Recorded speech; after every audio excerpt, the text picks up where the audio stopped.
One of the biggest cities in the United States was New York around the turn of the 19th century. Because of its strategic location as a trading hub, its population had surged and the city's economy was stable. With the completion of the Erie Canal in 1825, New York's trading position reached new heights as it became easier to deal with the interior of the continent. As a result of the flood of commodities and people, New York became a vibrant metropolis home to people of many different cultures.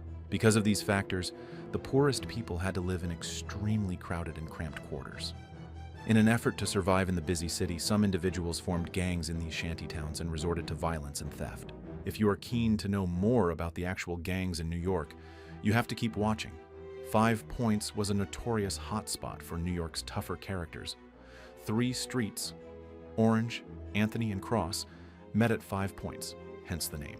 The crossroads formed 5 corners, or points. Pollution quickly filled in the once pond-like area where the junction now stands, causing it to drain rapidly.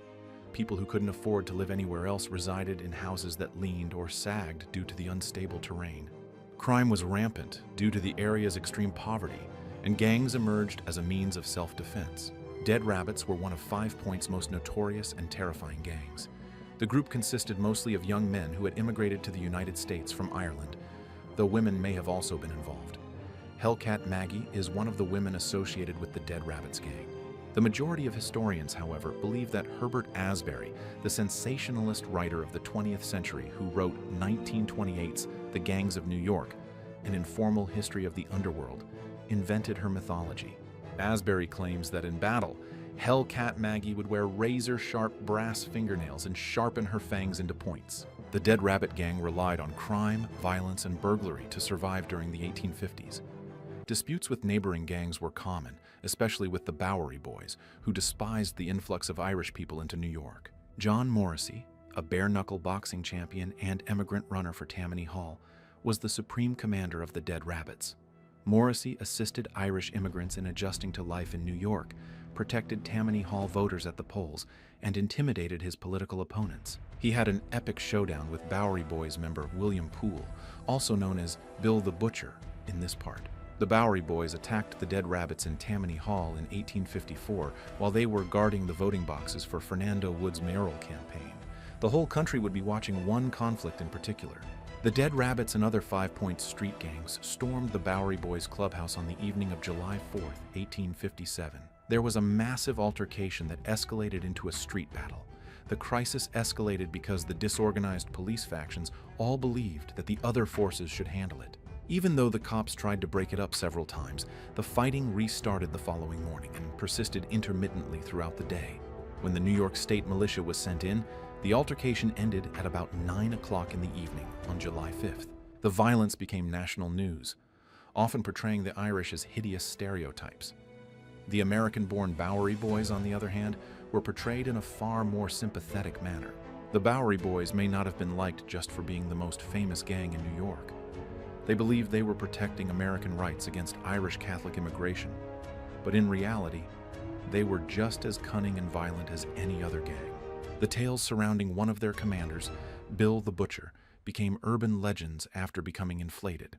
Thus, he is now partially true and partly myth. He was a butcher by day and a pugilist on the weekends. He spoke of himself as a Native American with complete sincerity and fervor. The Bowery Boys, much like the Dead Rabbits, were active in politics and formed an alliance with the so-called Know-Nothing nativist group. The Know-Nothings changed their name from the Native American Party to the American Party in 1855, despite being of European descent. This change occurred before 1855. Louis Baker, a Welsh-American acquaintance of Morrissey, shot and killed Bill the Butcher in the same year that the party changed its name. When not violently committing crimes, the Bowery Boys took extreme care in their looks and status, dressing elegantly and working genuine jobs, such as volunteer firemen. The Bowery, or simply Bowery, was the name of the lower Manhattan area where they lived since it was named for the street they frequented, the Bowery. The Bowery Boys, who were born and brought up in the Big Apple, were vehemently opposed to the influx of new immigrants. They would resort to threats and intimidation to sway votes in favor of a certain candidate in exchange for special treatment once that person took government. Michael Walsh was another well-known member of the Bowery Boys. Walsh had faith in the Bowery Boys' potential to become upstanding citizens and was more involved in politics than the gang scene. He strongly advocated for the interests of working-class laborers by opening political clubhouses. The Bowery Boys should strive to be more cultured, he said. The group frequently made it to the Bowery Theater to see performances, particularly those that included the Bowery Boys.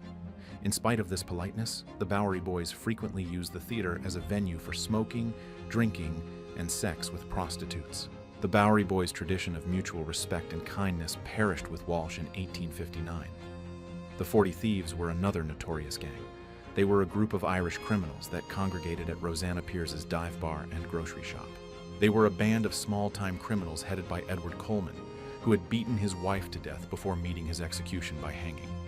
It was said that to remain a member of the gang, one had to steal a specific amount daily and meet quotas. The gang's juvenile organization, the 40 Little Thieves, functioned as pickpockets and lookouts in a manner reminiscent of Fagin. In the 1840s and 1850s, the Daybreak Boys were among the gangs who operated outside of Manhattan. They were river pirates who hatched their schemes in the East River. They would often strike first thing in the morning to take advantage of the city's thriving shipping traffic. The group's youthful leaders included individuals with less admirable monikers, such as Slobbery Jim and Cow-Legged Sam McCarthy. In contrast to the brash brawls of the Manhattan gangs, the Daybreak Boys favored stealth, secretly rowing up to anchored trade vessels and stowing away as much loot as they could without raising suspicion. But even the most extreme forms of violence were not off-limits to their clandestine operation. You were said to have had to kill someone to become a Daybreak Boy, and watchmen who happen to be in the wrong place at the wrong moment may wind up with slit throats or cracked skulls. Gang rule collapsed in the 1860s, starting with the Draft Riot in 1863.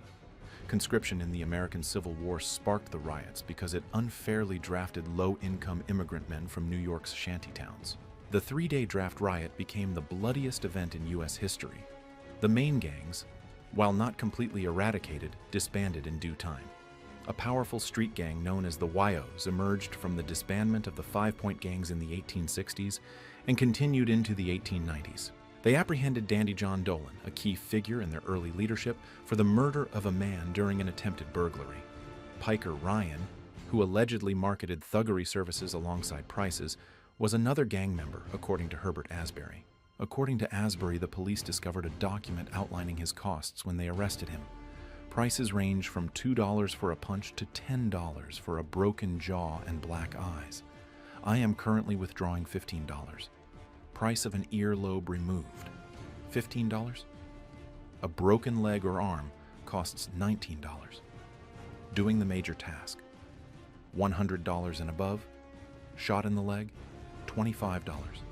Stab, $25. Despite their origins as an unorganized gang of small-time thieves, by the 1880s they had expanded their operations to include prostitution, counterfeiting, and racketeering.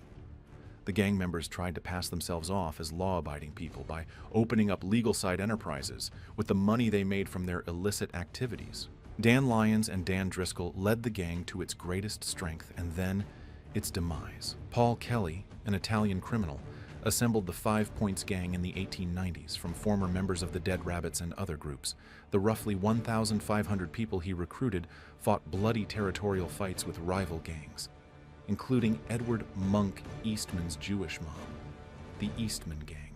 Similar to the Bowery Boys and the Dead Rabbits, these two gangs were often at odds with one another, culminating in an infamous gunfight beneath the 2nd Avenue elevated train line. The Five Points Gang was involved in prostitution rings, racketeering, and robbery. They were also part of the political machine at Tammany Hall, which used them to intimidate and blackmail voters. Even though they lost some of their clout in the early 1900s, they produced several notable gangsters from the Roaring Twenties, including Johnny Torrio, Lucky Luciano, and Al Capone. In classic New York gang form, the Eastman Gang of Manhattan's Lower East Side collaborated with crooked politicians to aid in voter fraud. In return, authorities disregarded their unlawful actions. The Eastmans were involved in a wide variety of criminal enterprises, including protection rackets, drug rings, and murder for hire. The head of the group, Monk Eastman, has been called the first real New York gangster, and his crimes have had him thrown in jail multiple times, including a stint at Sing Sing. After being released from prison, Eastman's gang had already disbanded, so he chose to join the army using a new identity. However, due to his violent birth and upbringing, Eastman returned to his life in the mob. A corrupt operative of the Prohibition movement shot and killed him in December 1920. Subscribing and clicking the like button will allow us to know that you liked the video.